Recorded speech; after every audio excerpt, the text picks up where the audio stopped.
समाज सुधारक और चिंतक डॉक्टर भीमराव अंबेडकर भारत के आधुनिक निर्माताओं में से एक माने जाते हैं।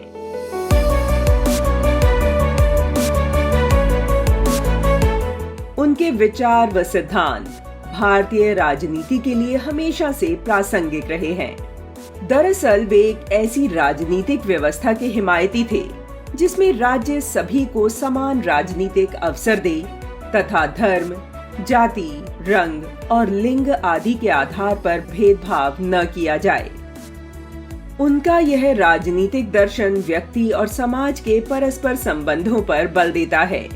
उनका यह दृढ़ विश्वास था कि जब तक आर्थिक और सामाजिक विषमता समाप्त नहीं होगी, तब तक जनतंत्र की स्थापना अपने वास्तविक स्वरूप को ग्रहण नहीं कर सकेगी। दरअसल सामाजिक चेतना के अभाव में जनतंत्र आत्मविहीन हो जाता है। ऐसे में जब तक सामाजिक जनतंत्र स्थापित नहीं होता है, तब तक सामाजिक चेतना का विकास भी संभव नहीं हो पाता है। उनका पूरा जीवन गरीबों और शोषितों के अधिकारों के लिए संघर्षशील रहा। लेकिन आजादी के बाद से अब तक देश की विभिन्न राजनीतिक पार्टियों ने अंबेडकर जी के नाम और कथनों को लेकर अपने अपने स्वार्थों के हिसाब से उनका उपयोग किया। वह अलग बात है कि यही पार्टियां कभी वैचारिक मतभेद की बात कहकर अंबेडकर जी के विरुद्ध ही उम्मीदवार उतार दिया करती थीं। डॉक्टर भीमराव अंबेडकर जवाहरलाल नेहरू के प्रधानमंत्रित्व में बनी देश की पहली अंतरिम सरकार में कानून मंत्री थे। कांग्रेस से मतभेद के चलते 27 सितंबर 1951 को उन्होंने नेहरू मंत्रिमंडल से इस्तीफा दे दिया था। डॉक्टर अंबेडकर नेहरू सरकार द्वारा अनुसूचित जातियों की उपेक्षा से नाराज थे। इसके बाद अंबेडकर शेड्यूल कास्ट्स फेडरेशन को खड़ा करने में जुट गए। एक साल बाद देश में पहला आम चुनाव हुआ और अंबेडकर ने भी इसमें हिस्सा लिया। उनकी पार्टी ने चुनाव में 35 प्रत्याशी खड़े किए, लेकिन जीत सिर्फ 2 को ही मिल सकी। डॉक्टर अंबेडकर को खुद ही उत्तरी मुंबई सीट से कांग्रेस प्रत्याशी से हार का सामना करना पड़ा। कांग्रेस ने अंबेडकर को हराने के लिए एड़ी चोटी का जोर लगा दिया और इस सीट से अंबेडकर जी के ही पूर्व सहयोगी रहे NS काजोलकर को टिकट देकर उनके खिलाफ खड़ा कर दिया। चुनाव हारने का अंबेडकर को गहरा दुख हुआ, क्योंकि महाराष्ट्र उनकी कर्मभूमि थी। इसी कांग्रेस ने वर्ष 1954 में भंडारा लोकसभा उपचुनाव में भी डॉक्टर अंबेडकर के खिलाफ उम्मीदवार उतारा था। यही वक्त था जब चुनाव से ठीक पहले श्यामा प्रसाद मुखर्जी ने जनसंघ पार्टी बनाई थी। अंबेडकर ने कांग्रेस से अलग होकर शेड्यूल कास्ट फेडरेशन पार्टी बनाई, जो बाद में रिपब्लिक पार्टी ऑफ इंडिया के नाम से जानी गई। इतना ही नहीं, कांग्रेस के ही दूसरे नेता JB कृपलानी ने अपनी पार्टी किसान मजदूर प्रजा पार्टी की स्थापना की थी।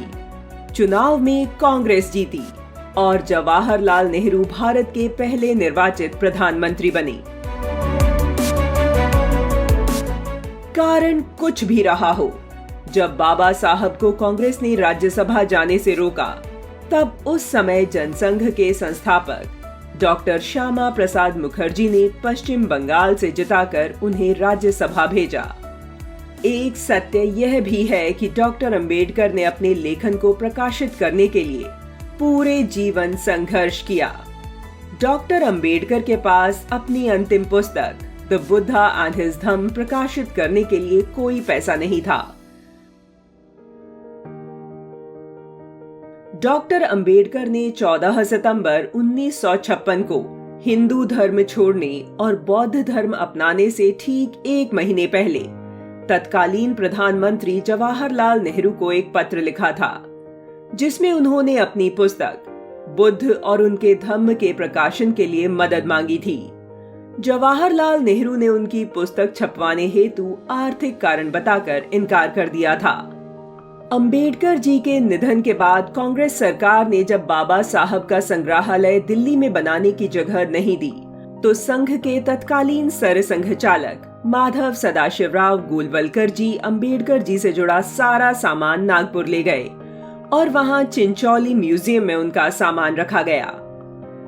जिस व्यक्ति को संविधान निर्माता कहा जाता है, उन्हीं की कोई तस्वीर संसद के केंद्रीय कक्ष में नहीं थी। कांग्रेस सरकारों ने वर्ष 1989 तक संसद की दीवार पर जगह नहीं होने का हवाला देकर अंबेडकर जी की तस्वीर लगाने की मांग को हमेशा खारिज किया। 1989 में जब भारतीय जनता पार्टी की समर्थित राष्ट्रीय मोर्चा सरकार बनी, तो पूर्व प्रधानमंत्री अटल बिहारी वाजपेयी और लाल कृष्ण आडवाणी ने पहल कर संसद के केंद्रीय कक्ष में बाबा साहेब का चित्र शामिल करवाया।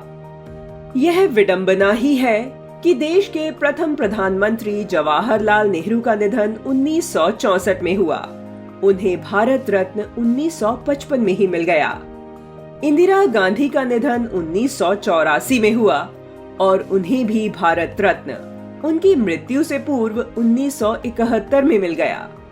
लेकिन संविधान निर्माता डॉक्टर अंबेडकर का निधन 1956 में हुआ और उन्हें भारत रत्न मिला वर्ष 1990 में। वामपंथियों, कांग्रेस और तथाकथित नव बौद्धवादियों ने उनके नाम का उपयोग केवल अपने निजी स्वार्थ और राजनीतिक लाभ के लिए किया है।